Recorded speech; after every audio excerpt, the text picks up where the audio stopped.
नमस्कार दोस्तों, क्राइम तक में आप सबका स्वागत है। मैं हूं सुप्रतिम बैनर्जी।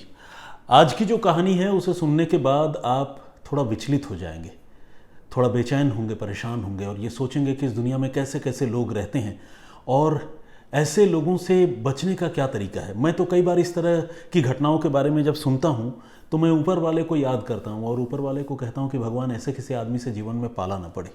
मैं क्यों इस तरह की बातें कह रहा हूँ, आइए और पहेलियां न बुझाते हुए आपको पूरा घटनाक्रम सिलसिलेवार तरीके से बताता हूँ। ये मामला है उत्तर प्रदेश का, उत्तर प्रदेश के सुल्तानपुर ज़िले का। इसी ज़िले में एक गांव है सखौनी। इस सखौनी गांव में एक डॉक्टर साहब रहते थे। डॉक्टर साहब 6 भाइयों में एक थे और परिवार के पहले डॉक्टर थे जिन्होंने MBBS की पढ़ाई पूरी की थी और क्वालिफाइड डॉक्टर थे। परिवार का भरोसा थे, मान सम्मान थे। उनकी शादी हुई, उन्हें एक छोटा सा बच्चा भी है, बेटा है, पत्नी है। तो देखा जाए तो अगर न्यूक्लियर फैमिली की बात करें तो 3 ही लोग हैं। अब डॉक्टर साहब का नाम था घनश्याम तिवारी। पहले जब उनको सरकारी नौकरी की उन्होंने कोशिश की तो बीइंग अ डॉक्टर उन्हें कॉन्ट्रैक्ट के तहत नौकरी मिली और जब कॉन्ट्रैक्ट के तहत नौकरी मिली तो उन्होंने उस नौकरी के साथ साथ अपना प्राइवेट प्रैक्टिस भी शुरू किया, क्योंकि कॉन्ट्रैक्ट के तहत काम करने वाले डॉक्टरों को इस बात की इजाज़त होती है कि वो अपना प्रैक्टिस भी कर सकते हैं। तो खैर, ज़िंदगी सही चल रही थी। कुछ सालों के बाद उन्होंने अपनी पत्नी से बातचीत की, तिनका तिनका पाई पाई जोड़ा और ये तय किया कि वो अपने लिए एक सपनों का घर बनाएंगे। कई बार इस मसले पर बात हुई, कभी कहा कि फ़्लैट ले लूँ, कभी कहा गया कि नहीं फ़्लैट नहीं, अपना घर होना चाहिए, ज़मीन होनी चाहिए और हम गांव में रहते हैं तो अपना घर ही ठीक है। तो इस तरह जिस तरह हर परिवार में बातचीत होती है, बातचीत होते होते फाइनली घनश्याम तिवारी और उनके परिवार के लोग इस नतीजे पर पहुँचे कि वो एक ज़मीन लेंगे और ज़मीन पर अपना मकान बनाएंगे। इसी सिलसिले में उनकी मुलाकात एक प्रॉपर्टी डीलर से हुई जिसका नाम है जगदीश नारायण सिंह। जगदीश नारायण सिंह उसी सुल्तानपुर ज़िले में एक और गांव है नारायणपुर, वहाँ का रहने वाला है। तो जगदीश नारायण सिंह से जब किसी मुकाम पर, किसी मोड़ पर घनश्याम तिवारी डॉक्टर साहब की मुलाकात हुई तो उन्होंने अपनी इच्छा जताई कि मैं एक ज़मीन देख रहा हूँ, मतलब ढूंढ रहा हूँ, अगर मिल जाए तो मैं अपना मकान बनाऊँगा, वो ख़रीदना चाहता हूँ। तो ये जो प्रॉपर्टी डीलर है जगदीश नारायण सिंह, इसने कहा हाँ क्यों नहीं, अरे मैं तो खुद प्रॉपर्टी का काम करता हूँ, मैं आपको ज़मीन दिलाऊंगा, आप चलिए मेरे साथ, मेरे गांव में ज़मीन है, बहुत अच्छी जगह है, प्राइम लोकेशन है। तो डॉक्टर साहब इस बात के लिए राज़ी हो गए। उनको लगा कि ठीक है, हमें ज़मीन तो लेनी ही है, अगर कोई दिखा रहा है अपनी तरफ से और पड़ोस के ही गाँव का है तो कोई बुराई नहीं है चल के देखने में। नारायणपुर से डॉक्टर तिवारी ऑलरेडी वाकिफ़ थे क्योंकि पास का ही गाँव है। तो घनश्याम तिवारी एक रोज़ उस गाँव में गए और उस गांव में जाकर उन्होंने वो ज़मीन देखी। वो ज़मीन उन्हें पहले ही नज़र में पसंद आ गई। किसी पार्टी की, किसी आदमी की ज़मीन थी और बीच में बिचौलिया के तौर पर ये जगदीश नारायण सिंह थे तो ये दिलवा रहे थे। 25 लाख रुपए में उस ज़मीन का सौदा हुआ। डॉक्टर साहब ने ज़मीन का सौदा, ज़मीन की डील डन कर दी और 25 लाख रुपए की रकम उनको चुका दिए जो ज़मीन का मालिक था। और इसके साथ ही जगदीश नारायण सिंह का जो हिस्सा बनता होगा, जाहिर है वो भी जगदीश नारायण सिंह ने ले ही लिया होगा। बीच में जगदीश नारायण सिंह था तो उसी के ज़रिए ये डील हुई थी, प्रॉपर्टी डीलर के ज़रिए। अब जब ज़मीन खरीद ली तो ये एक खुशखबरी थी। डॉक्टर साहब ने सोचा कि क्यों ना अपनी पत्नी को एक बार उस जगह तक ले जाऊं और उसे दिखाऊं कि ये देखो, ये मेरी ज़मीन है, हमारी ज़मीन है, हम यहाँ घर बनाएंगे, तुम्हारी इच्छा जो है वो पूरी हो रही है। तो डॉक्टर साहब बहुत एक्साइटेड थे और उन्होंने अपनी पत्नी निशा को एक रोज़ कहा कि चलो मेरे साथ, तुम्हें एक जगह लेकर चलते हैं। और फिर वो जिस गांव में रहते थे सखौनी, वहाँ से गए नारायणपुर और नारायणपुर में उस पर्टिकुलर ज़मीन को दिखाकर बताया कि ये ज़मीन हमारी है, हमने ख़रीद ली है और यहीं हम अपना घर बनाएंगे। 25 लाख रुपए मैंने इसके लिए दिए हैं। पत्नी निशा जो है वो बहुत खुश हुई देखकर, मतलब उनके लिए ये बहुत बड़ा सरप्राइज़ था। भाई, मकान बनना कोई मजाक थोड़ी है और यहाँ तो सपनों का घर जो है वो बनने वाला था। लेकिन पत्नी ने जब बहुत बारीकी से उस जगह को देखा, डॉक्टर साहब साथ में खड़े थे, दोनों ने देर तक उस ज़मीन को देखते रहे, ख्वाबों में खोए रहे, चर्चा की और फिर वो इस नतीजे पर पहुँचे कि ये ज़मीन शायद उनका जो ड्रीम होम है उस ड्रीम होम के लिए शायद थोड़ी कम पड़ेगी। पति पत्नी के बीच में चर्चा हुई, कहा कि हाँ लग तो रहा है थोड़ी कम पड़ेगी, क्यों नहीं अगल बगल अगर कोई और ज़मीन हो तो वो ले लें। तो उन्होंने देखा कि नहीं, बगल में एक और पीस ऑफ लैंड जो है वो भी खाली पड़ा हुआ है। तो अभी जब ये सब कुछ चल रहा था तो वहाँ प्रॉपर्टी डीलर जगदीश नारायण सिंह भी मौजूद था, जो ज़मीन देखने में भी डॉक्टर साहब की मदद कर रहा था। तो जगदीश नारायण सिंह से जब उन्होंने पूछा कि इस ज़मीन के अलावा अगर हम एक इतना ही बड़ा और ज़मीन का हिस्सा लेना चाहें तो उसकी कोई व्यवस्था या इंतज़ाम, तो जगदीश नारायण सिंह ने कहा, अरे क्या बात कर रहे हैं, ये जो बगल वाली ज़मीन है वो मेरी है, तो आप चाहे तो इस ज़मीन को भी ले सकते हैं, इन दोनों को मिलाकर आपका एरिया अच्छा खासा हो जाएगा और आप आराम से घर भी बना पाएंगे और खेती बाड़ी के लिए, किचन गार्डन के लिए थोड़ी सी जगह भी बच जाएगी। तो डॉक्टर साहब को लगा कि हाँ ये बहुत अच्छा प्रपोज़ल है, और उन्होंने फिर जगदीश नारायण सिंह की बात मानी और कहा कि नहीं, फिर मुझे आप अपनी वाली ज़मीन भी मुझे दे दीजिए। जगदीश नारायण सिंह ने कहा कि देखिए वही एरिया है और वही लोकेशन भी है, सब कुछ वही है, तो इसकी भी वही कीमत है जो आपको पता है, आपने अभी अभी एक हिस्सा लिया है। तो दूसरे ज़मीन के हिस्से के लिए भी डॉक्टर घनश्याम तिवारी ने 25 लाख रुपए जगदीश नारायण सिंह को चुकाए। अब जगदीश नारायण सिंह की ये अपनी ज़मीन थी, तो इस तरह से 50 लाख रुपए देकर उन्होंने 2 ज़मीन के हिस्से ले लिए और इन 2 ज़मीन के हिस्सों पर अब उन्हें मकान बनाना था, नई शुरुआत करनी थी। पूरा परिवार बहुत प्रसन्न था, दोस्त मित्र जानने वाले बधाइयाँ दे रहे थे, जहाँ जहाँ भी जिसको भी पता चली मिठाई खिलानी पड़ी डॉक्टर साहब को। तो अच्छा माहौल था कुल मिलाकर। इस बीच हुआ ये कि ज़मीन तो उन्होंने ले ली, लेकिन ज़मीन पर कब्ज़ा भी लेना होता है, उसका भी एक प्रोसेस होता है, पेपर्स वगैरह सब कुछ रेडी हो गए।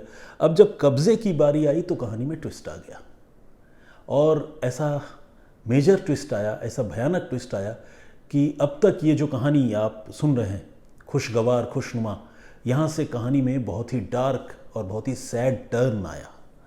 हुआ ये कि घनश्याम तिवारी जब कब्ज़ा लेने के लिए जगदीश नारायण सिंह प्रॉपर्टी डीलर से बात कर रहे थे, तो जगदीश नारायण सिंह तो पीछे हट गए, लेकिन उनका एक बेटा जिसका नाम अजय नारायण सिंह है वो बीच में आ गया। और ये अजय नारायण सिंह बहुत ही दज्जाल किस्म का, क्रूर किस्म का, जालिम किस्म का, क्रिमिनल माइंडेड आदमी था। और इसने ये कहा कि ऐसे तो ज़मीन पर कब्ज़ा नहीं मिलेगा, मुझे कुछ और पैसे देने होंगे। अब डॉक्टर साहब के होश उड़ गए, उनको लगा कि अरे अभी तो हमने 50 लाख रुपए दिए हैं, 2 ज़मीन के टुकड़े हमने खरीदे और इनके पापा से ही खरीदे, इनके पिता से खरीदे, अब ये ऊपर से फिर पैसे मांग रहे हैं, अब मैं पैसे कहाँ से लाऊंगा। वो बहुत परेशान हुए। जाहिर है नौकरी पेशा आदमी है, कोई ऐसा बहुत अमीर ख़ानदान से नहीं और बहुत धनाढ़ मतलब करोड़पति अरबपति लोग नहीं हैं, तो तिनका तिनका जोड़कर घर बनता है। वो परेशान हो गए। वो उन्होंने कहा अजय से कि भाई तुम्हारे पापा से ज़मीन खरीदी है, ये क्या बात हो गई, तुम और पैसे मांग रहे हो। तो अजय ने कहा कि नहीं, पैसे तो मुझे चाहिए, आपने पापा से खरीदी होगी, लेकिन कब्ज़ा आपको तभी मिल पाएगा दोनों ही ज़मीन पर जब आप मुझे मेरे मन मुताबिक पैसे देंगे। मरता क्या ना करता। डॉक्टर साहब बहुत दुखी हुए और भरे मन से उन्होंने 25,000 रुपये अजय नारायण सिंह को, जो प्रॉपर्टी डीलर जगदीश नारायण सिंह का बेटा है, उसको दिए। अजय नारायण सिंह ने वो पैसे रखे और वहाँ से चला गया।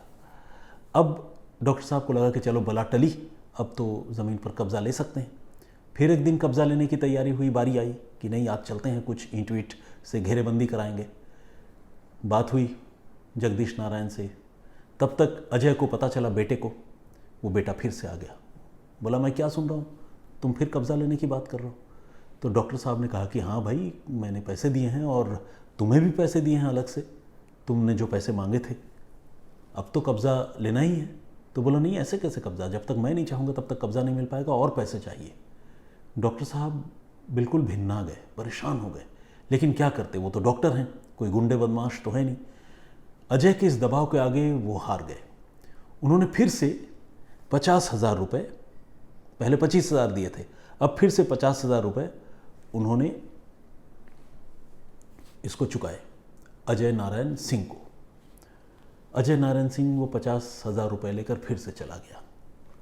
इसके बाद कब्ज़ा लेने की कोशिशें चलती रही, लेकिन वो दिन, वो मौका कभी नहीं आया जब डॉक्टर घनश्याम तिवारी अपनी ही खरीदी गई अपनी ही ज़मीन पर कब्ज़ा ले पाते। वो बहुत परेशान थे और उन्होंने फिर ये तय किया कि अब वो इस मामले में जो है आमने सामने की बात करके इस मसले का हल निकालेंगे। तो एक रोज़ उन्होंने फिर से कब्ज़ा लेने की कोशिश की और अजय से बातचीत की। अजय ने कहा कि नहीं, ऐसे नहीं होगा, मुझे और पैसा चाहिए। और इस बार डॉक्टर साहब ने तय किया कि आमने सामने बात करके वो इस मामले का निपटारा कर लेंगे, क्योंकि बहुत दिनों से ये मामला टलता ही जा रहा है और लाखों रुपए उस ज़मीन में फंसे हुए हैं। अगर ज़मीन पर कब्ज़ा ही ना मिला फिर तो वो बर्बाद हो जाएंगे। फिर वो दिन था 23 सितंबर का, यानी आज से कुछ रोज़ पहले 23 सितंबर। डॉक्टर साहब अपने काम से, अपने क्लिनिक से लौटे, अपने घर आए। दोपहर यही तकरीबन 2-2:30 बज रहे थे। अपनी बीवी से कहा जल्दी से खाना लगा दो, मुझे निकलना है, मैं थोड़ा अजय के पास जाना चाहता हूँ, ज़मीन के लिए मुझे बात करनी है उससे। और अपने घर से उन्होंने 3000 रुपये कैश लिए और अजय से बात करने के लिए नारायणपुर चले गए। सखौनी गांव में रहते थे, सखौनी से नारायणपुर चले गए। नारायणपुर में अजय जो है वो जालिम आदमी इनका इंतज़ार कर रहा था।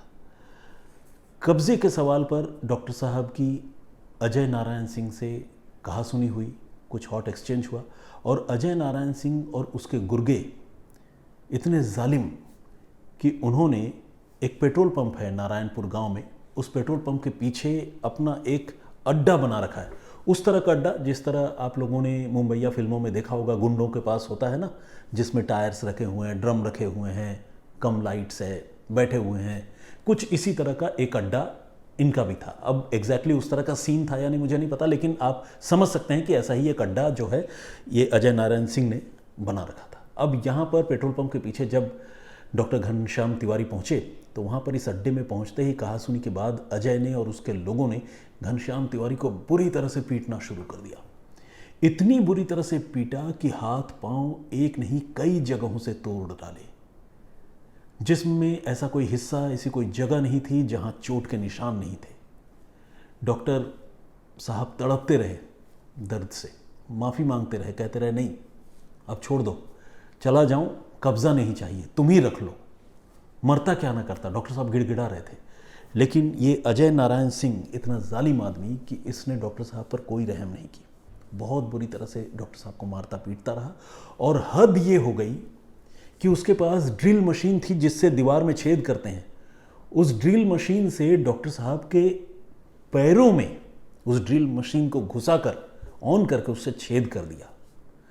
इतनी जघन्यतम हरकत किसी जिंदा इंसान के साथ, वो भी किसी डॉक्टर के साथ जिसने पूरी उम्र दूसरों की ज़िंदगी बचाई है, उसके साथ ऐसी हरकत कोई कैसे कर सकता है।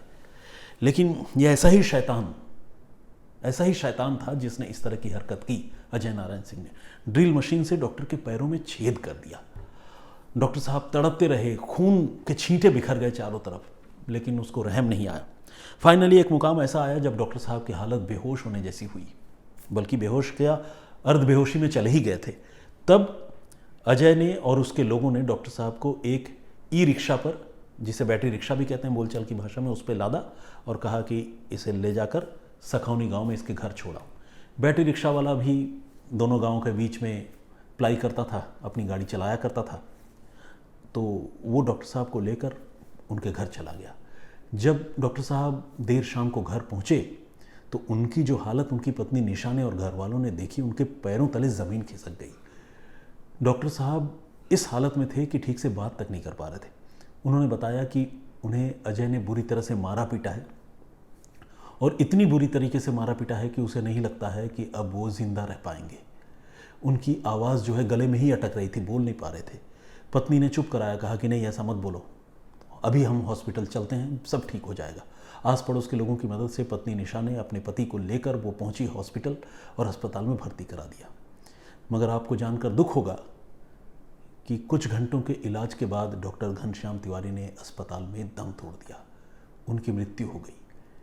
यानी अपनी ही ज़मीन पर कब्जा लेने के चक्कर में एक जालिम गुंडे ने उनका रास्ता काट दिया और उन्हें इतनी बुरी तरह से मारा पीटा कि आखिरकार डॉक्टर घनश्याम तिवारी की मौत हो गई। मौत के बाद जब डेड बॉडी पोस्टमार्टम के लिए भिजवाई गई तो पोस्टमार्टम करने वाले जो डॉक्टर्स हैं, फॉरेंसिक एक्सपर्ट, वो लाश देखकर चौंक गए। उन्होंने जिस्म पर ब्रूटलिटी के यानी निर्दयता के ऐसे ऐसे निशान देखे कि उनको लगा कि ऐसा केस उन्होंने इससे पहले कभी नहीं देखा। उन्होंने सारी बात पुलिस को बताई, एक एक बात मेंशन की, किस किस तरह से मारा, कहाँ कहाँ की हड्डियाँ टूटी हुई हैं, कहाँ इंटरनल इंजरी है, कहाँ एक्सटर्नल है, ड्रिल कैसे पैरों में कर दिया गया। ये सारी बातें डॉक्टरों ने लिखी पोस्टमार्टम रिपोर्ट में। और घर वाले अब क्या करते। निशा जो है वो सपनों का घर टूटा, पति का साथ भी छूट गया, बहुत परेशान हुई। डेड बॉडी पोस्टमार्टम हाउस में थी। लोगों का गुस्सा फूट पड़ा सुल्तानपुर में, लोग आंदोलन पर उतर आए, दोषियों की गिरफ्तारी की मांग होने लगी। इसी बीच जो छोटा बेटा था वो अपनी माँ से पूछता था कि मम्मी पापा पोस्टमार्टम हाउस से कब बाहर आएंगे। अब मम्मी क्या जवाब देती, आप सोचिए। अभी ये जो अजय नारायण सिंह है, अब इसके बारे में थोड़ी और जानकारी जानिए। उसके बाद मैं आपको ये बताऊंगा कि इस मामले की तफ्तीश का और आगे पुलिस की कार्रवाई का हुआ क्या। ये अजय नारायण सिंह जो है एक पॉलिटिकल फैमिली से आता है। उसके पिता जो हैं जगदीश नारायण सिंह, जगदीश नारायण सिंह का भाई बब्बन वो बीजेपी का ज़िला अध्यक्ष रहा है, यानी भारतीय जनता पार्टी से जुड़ा है। और उनका एक भतीजा, जगदीश नारायण सिंह का एक भतीजा और इस अजय नाम के इस जालिम आदमी का, इस लड़के का एक कज़न इन दिनों भारतीय जनता युवा मोर्चा का ज़िला अध्यक्ष है। और पूरा का पूरा परिवार जो है वो पॉलिटिकली बहुत ही एक्टिव और इन्फ्लुएंस रखने वाला फैमिली परिवार है। तो आप समझ सकते हैं कि सियासत की आड़ में किस तरह की दबंगई चलती है यूपी, बिहार में, बंगाल में। ये उसका एक उदाहरण है ये मामला, ये परिवार। तो खैर, अब अजय जो है उसके बारे में थोड़ा और जानिए। अजय बेसिकली एक बहुत ही क्रूएल किस्म का, जैसा कि मैंने आपको पहले ही बताया, बहुत ही जालिम किस्म का आदमी है जो ब्याज पर लोगों को रुपए देने का काम करता है। गांव के लोग अजय के बारे में सीधे मुंह बात करने से डरते हैं, क्योंकि उनको पता है कि अगर वो अजय के बारे में कोई भी बात करेंगे तो अजय उन्हें छोड़ेगा नहीं। 10% पर मंथ के हिसाब से वो ब्याज वसूलता है, और जो कोई आदमी उससे रुपए लेता है वो उसके ब्याज के जाल में ऐसा फंसता है कि बस तड़प कर रह जाता है। अगर कोई रुपए वक्त पर चुका न पाए तो उसके साथ ये अजय इतनी बेरहमी से पेश आता है कि वो आदमी घबरा उठता है, उसके रोंगटे खड़े हो जाते हैं। और इसी बेरहमी से पेश आने के लिए ही अजय ने अपने गुर्गों और गुंडों के साथ एक अड्डा भी बना रखा है, जिसके बारे में मैंने आपको बताया, नारायणपुर गाँव में पेट्रोल पंप के पीछे। और अजय की ये करतूतें सालों से चल रही है। एक और बात अजय के बारे में आपको जानकर जो है अपने कानों पर यकीन नहीं होगा। ये घटना है 2013 की। नारायणपुर गांव के पास ही एक आदमी रहता था जिसके पास गधे थे जो माल ढुलाई के लिए उसने पाल रखे थे। गधों का बहुत कमर्शियल वैल्यू भी है। तो 32 गधे, 32 गधे इस आदमी ने पाल रखे थे। और ये 32 गधे जो है 2013 की बात है, एक बार जगदीश नारायण सिंह और अजय नारायण सिंह की खेतों में चले गए और फसल खराब कर दिया। अब जब इन गधों ने फसल खराब कर दी तो अजय ने क्या किया आप जानते हैं? आसपास के लोग बताते हैं, पुलिस में रिपोर्ट भी दर्ज है। इस आदमी ने उन 32 गधों को बांधा और रेल की पटरी पर लेटा दिया। ट्रेन गुजरी और ट्रेन उन 32 गधों के चीथड़े उड़ाती हुई चली गई। किसी गधे का गला कट गया, किसी का पाँव कटा, किसी का हाथ कटा, मतलब हाथ तो होते नहीं, माफ़ कीजिएगा, लेकिन गधों के टुकड़े टुकड़े हो गए। तो 32 गधों को जिंदा रेल की पटरी से काट कर मौत देने वाला ये ऐसा वहशी है जिसने अब एक शख्स की पीट पीट कर हत्या कर दी है। अब पुलिस के पास बड़ी गंभीर चुनौती है। बीजेपी से ताल्लुक़ रखने वाला परिवार, और उस परिवार का साहबजादा इतना खूंखार कत्ल कर चुका। अजय फिलहाल फरार है, लेकिन पुलिस ने उसकी अवैध कब्जे वाली कई प्रॉपर्टीज़ को बुलडोज़र चलाकर नेश्तो नाबूद कर दिया है। 4 करोड़ की परिसंपत्ति या सरकारी ज़मीन पर अजय और उसके घर वालों ने कब्जा कर रखा था। उन पर से कब्जा हटाने में पुलिस कामयाब हुई है। और 3 प्रॉपर्टी जो बड़ी बड़ी हैं, और उनमें एक प्रॉपर्टी वो भी है जिस जगह पर पिटाई हुई थी, वो अड्डा सारे गुनाहों का, उस अड्डे को भी पुलिस ने बुलडोज़र चलाकर और नगर निगम के प्रयासों से उसको ध्वस्त कर दिया गया है। लेकिन सच्चाई यही है कि जब तक मैं ये कहानी रिकॉर्ड कर रहा हूँ तब तक ये जालिम आदमी अजय नारायण सिंह ये गिरफ्तार नहीं हुआ है। फिलहाल पुलिस इस मामले की जांच कर रही है। आस पड़ोस के लोग, परिवार वालों ने मुआवजे के साथ साथ गुनहगारों पर कड़ी कार्रवाई की मांग की है। परिवार के मतलब डॉक्टर साहब के परिवार ने आरोपी के परिवार के दूसरे लोगों पर भी मुकदमा दर्ज करने की मांग की है और पुलिस ने आश्वासन दिया है कि वो कड़ी कार्रवाई करेगी, इनको किसी भी सूरत पे बख्शा नहीं जाएगा। तो फिलहाल ये खबर है, यही पूरा घटनाक्रम है। जैसा कि आप जानते हैं, मैं हर रोज़ आप लोगों को मर्डर मिस्ट्री सुनाता हूं जिसमें कोई पेचीदगी होती है, कोई हैरान करने वाली बात होती है, पुलिस इन्वेस्टिगेट करती है तो वो राज खुलता है। लेकिन आज की कहानी ओपन एंड शट केस में से एक है जिसमें कातिल भी पहले से ही दुनिया की आंखों के सामने है और मकतूल जिनकी हत्या हुई उसके बारे में भी सभी जानते हैं। लेकिन ये कहानी इतनी दुखी करने वाली, इतनी विचलित करने वाली है कि मुझे लगा कि आज मुझे आप लोगों को ये घटनाक्रम, ये वारदात बतानी चाहिए ताकि आप लोग ये रियलाइज़ कर पाएँ कि कानून का राज होने का दावा करने के बावजूद और तमाम सख्ती के बावजूद कैसे कैसे लोग हमारे समाज में भरे पड़े हैं जो किसी दूसरे इंसान की ज़िंदगी को ज़िंदगी नहीं समझते हैं। तभी मैं कह रहा था कि ऐसा आदमी अगर किसी की ज़िंदगी में आ जाए, चाहे वो जानकार के तौर पर आए, बिजनेस पार्टनर के तौर पर आए, फैमिली मेम्बर के तौर पर आए या दोस्त के तौर पर आए, ऐसे आदमी पर भरोसा नहीं किया जा सकता। ये कभी भी कुछ भी कर सकते हैं। तो इसीलिए दुआ कीजिए कि ऐसे लोगों से ऊपर वाला हम सबको दूर रखे। कमेंट्स कुछ मैं पढ़ता हूँ। जो प्रीवियस स्टोरी थी उसमें आप लोगों ने, बहुत सारे लोगों ने कमेंट किया है। वो स्टोरी फॉरेन की थी, ओक्लाहोमा अमेरिका की, जिसमें एक शख्स खुद को बेगुनाह बताता रहा और उसे अधिकारियों ने जहर का इंजेक्शन लगा दिया। क्या थी वो कहानी, देखना सुनना समझना चाहते हैं तो क्राइम तक के प्लेलिस्ट में जाकर सुप्रतिम से सुनिए में आप उस कहानी को सुन सकते हैं। कुछ लोगों ने कमेंट किया है, फ्यूचर डॉक्टर के नाम से एक आईडी है, मोहम्मद फैसल, ये मेडिकल स्टूडेंट है, इन्होंने अपनी आईडी ही फ्यूचर डॉक्टर बना रखी है, बहुत अच्छी बात है। ये कोटा राजस्थान से हैं और इन्होंने लिखा है कि वो मेरी स्टोरी नरेशन का एडिक्ट बनते जा रहे हैं। थैंक यू वेरी मच, मैं इसको कॉम्प्लीमेंट के तौर पर लेता हूँ। मीता भट्टाचार्य जी, मेरी गार्जियन जमशेदपुर से, ये लिखती हैं कि ये स्टोरी जो मैंने प्रीवियसली सुनाई थी वो बहुत डिप्रेसिंग है लेकिन नरेशन की उन्होंने तारीफ़ की है। रेखा भट्ट जी हमेशा बहुत स्नेह करती हैं और बहुत ही प्यार भरे कमेंट्स करती हैं। उन्होंने कहा है कि कहानी पूरी करने के बाद ये जो कमेंट्स पढ़ता हूँ और कहानी पर जो मैं अपनी राय और विश्लेषण देता हूँ वो उन्हें काफ़ी अच्छा लगता है।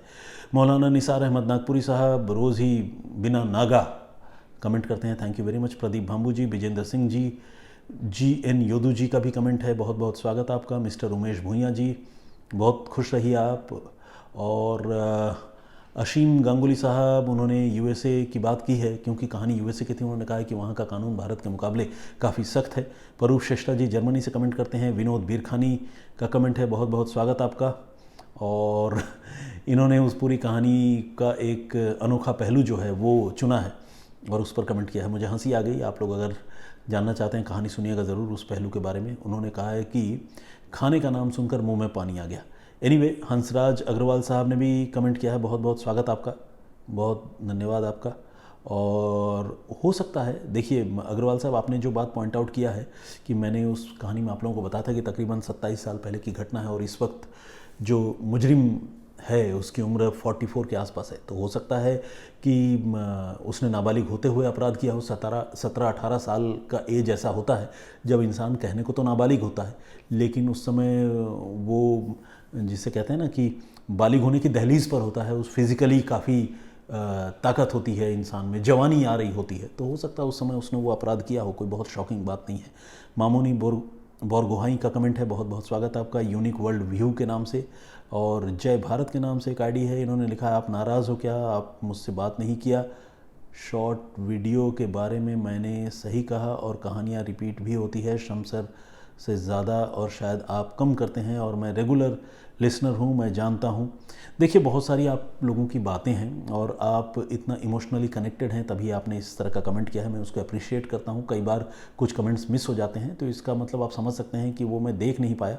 नाराज़ होना और खुश होने जैसी कोई बात नहीं है, मैं सारे लोगों से बहुत खुश हूँ और कृतज्ञ हूँ कि आप लोग इस तरह से मेरे वीडियोज़ को देखते हैं और इतने सारे कमेंट्स करते हैं, तो इसीलिए नाराज़ होने वाली तो कोई बात ही नहीं है।